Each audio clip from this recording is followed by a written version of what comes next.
Haleluya, salam sejahtera dalam kasih Tuhan kita Yesus Kristus, sukacita untuk kita tayang dan bertemu dengan saudara dalam podcast GPD Eklesia Karangmulia segmen Rahasia.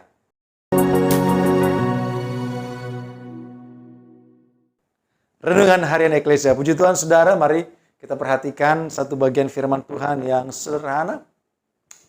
Mazmur Daud pasal 24 ayat 3 sampai 4. Raja Daud berkata yang adalah firman Tuhan, siapakah yang boleh naik ke atas gunung Tuhan? Siapakah yang boleh berdiri di tempatnya yang kudus?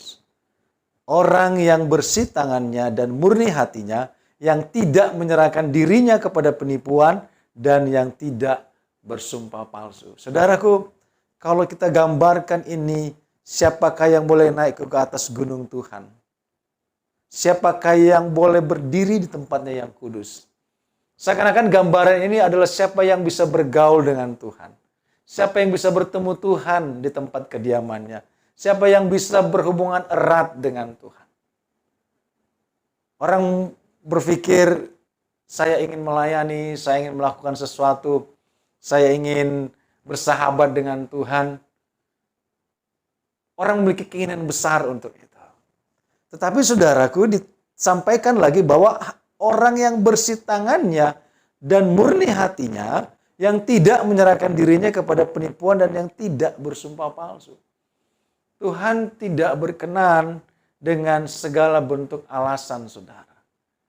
Kadang kita ajak, mari beribadah, alasannya A dan B. Benar, kita tanya, loh sumpah. Kadang kita ajak untuk melayani, alasannya A dan B. Orang seperti itu tidak akan pernah sampai kepada tujuan. Orang seperti itu tidak akan pernah Tuhan pakai untuk melakukan pekerjaan Tuhan. Orang seperti itu tidak akan pernah bergaul erat dengan Tuhan. Banyak kita mau menyampaikan alasan atau banyak kita beralasan dalam kita mau beribadah, dalam kita mau melayani Tuhan, dalam kita mau baca Alkitab, dalam kita mau berdoa. Bahkan kita mungkin pernah berjanji untuk mari kita sama-sama. Tetapi saudaraku, kalau kita penuh dengan sumpah palsu, penuh dengan penipuan, kita tidak akan sampai kepada tujuan itu. Jadi artinya Tuhan tidak akan mengizinkan orang naik ke atas gunung Tuhan. Tuhan tidak akan izinkan orang berdiri di tempatnya yang kudus selama orang itu tidak meninggalkan yang namanya penipuan dan sumpah palsu. Catat, firman Tuhan katakan hanya orang yang bersih tangannya dan murni hatinya. Saudara, Tuhan melihat kedalaman hati kita. Banyak orang berkata, aku mahir dalam melakukan ini. Mahir dalam melayani Tuhan. Tetapi saudara, kalau hati kita tidak murni, jangan-jangan hadirat Tuhan tidak turun. Karena kehadiran Tuhan tidak ditentukan oleh kemampuan kita. Kehadiran Tuhan ditentukan apakah kita orang yang murni hatinya. Apakah kita orang yang bersih tangannya. Orang yang gak suka jahilin orang. Orang yang gak suka colek orang lain. Orang yang gak suka ganggu orang lain.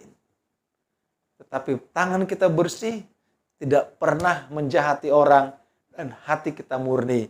Engkau dan saya, kalau kita melakukan itu, firman Tuhan katakan kita boleh naik ke atas gunung Tuhan, kita boleh berdiri di tempatnya yang kudus. Artinya kita boleh melayani Tuhan, kita boleh bergaul erat dengan Tuhan. Puji Tuhan, Tuhan berkati. Terima kasih Tuhan buat firman-Mu. Biarlah ini menjadi kekuatan bagi kami, karena Tuhan, Engkau berkenan kepada orang yang murni hatinya. Kepada orang yang tidak melakukan penipuan dan sumpah palsu. Terima kasih Tuhan Yesus, biarlah kami menjadi orang yang berkenan di hadapan Tuhan. Yang Tuhan izinkan naik ke gunung Tuhan yang kudus. Urapan atas kami semua, berkat atas kami semua. Biar kami mempersiapkan diri kami Bapa untuk pekerjaan Tuhan yang besar. Dalam nama Yesus, haleluya. Amin. Puji Tuhan, mari kita murnikan hati kita. Tuhan Yesus memberkati.